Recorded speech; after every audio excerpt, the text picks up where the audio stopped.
It's over 20 years since the United States and other Western governments introduced economic sanctions against Zimbabwe. Now, are these sanctions affecting citizens, and what is the total liabilities? Authorities say Zimbabwe has lost 150 billion United States dollars. Vice President Constantino Chiwenga said this while addressing civil servants and other citizens who marched against the embargo in Harare today. Vice President Chiwenga, however, noted that the country's GDP has spectacularly risen from $20 billion to $40 billion in the past 5 years. A host of activities was lined up countrywide to mark Anti-sanctions Day, which was set aside by SADC to ramp up pressure on the West to remove the sanctions, which followed Zimbabwe's land reform program. The U.S. Embassy in Harare declined commenting when ZTN Prime contacted them.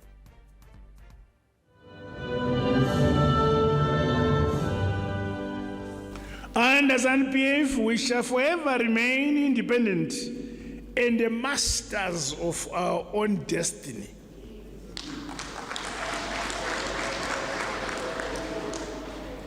We as ZANU-PF reject any form of oppression and subjugation under whatever guise. We are independent.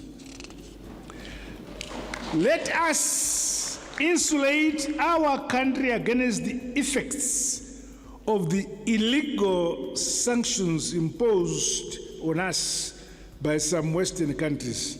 This was the Zimbabwean leader's message to mark the SADC Anti-sanctions Day.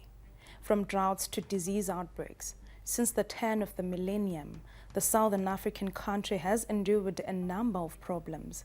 It has overcome most of them. As for sanctions, generations have been born, generations have died, literally. The punitive measures are seen and felt in most, if not sectors, of the economy. A 10-minute drive eastward from the ZANU-PF main offices, public workers were making their feelings towards the sanctions known. They left their workstations unmanned for a worthy cause, they say. Vice President Dr. Constantino Chiwenga led the commemorations, highlighting that the punitive measures have cost Zimbabwe $150 billion since 2001. And that's a fortune.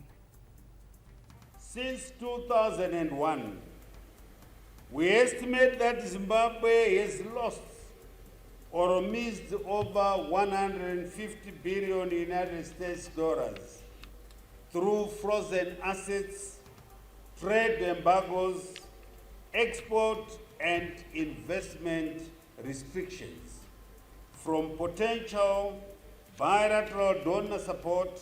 The Zimbabwe Democracy and Economic Recovery Act, which was passed by the United States Congress in 2001 and subsequently amended, is particularly disastrous to Zimbabwe and the welfare of Zimbabweans.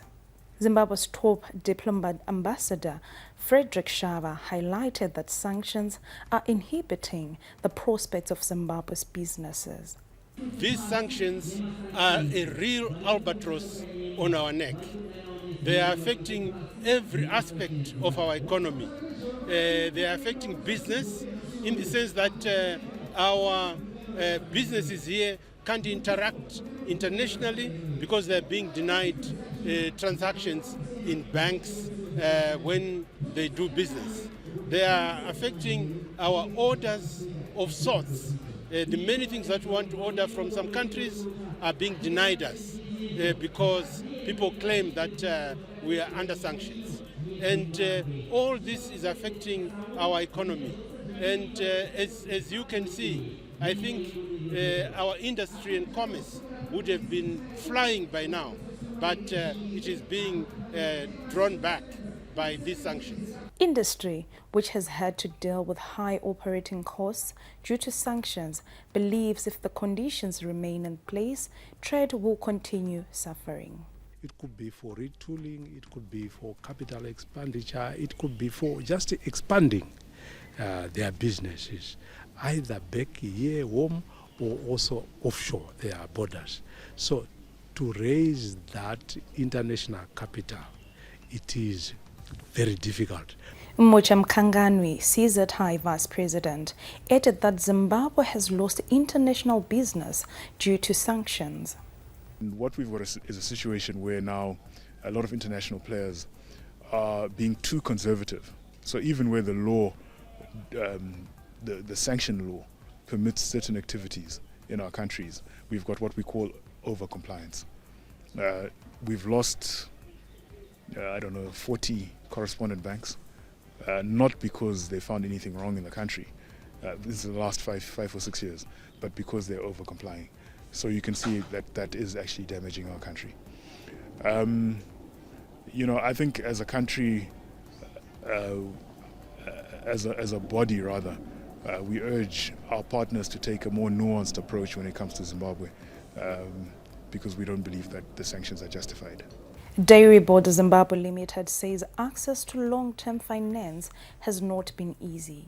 When you're looking at for finance, you're looking for long-term money that allows you to capacitate your business to the extent that you want, and that hasn't been very available for us as Dairy Board and Zimbabwe in general. And I think the key issue that comes through is the issue of sanctions. United Nations Special Rapporteur Elena Johan recently highlighted that sanctions facilitated deindustrialization as key agriculture, mining and manufacturing companies were barred from selling their products in the United States and European markets. The economic contraction went from minus 3.1% in 2000 to minus 17.7% in 2008. I'm Staji Siwakwaza for ZTN Prime.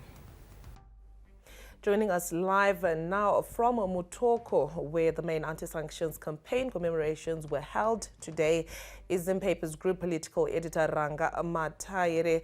Good evening, Ranga. The day has come.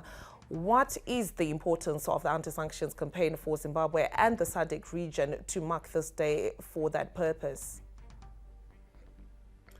Good evening and thank you for the question.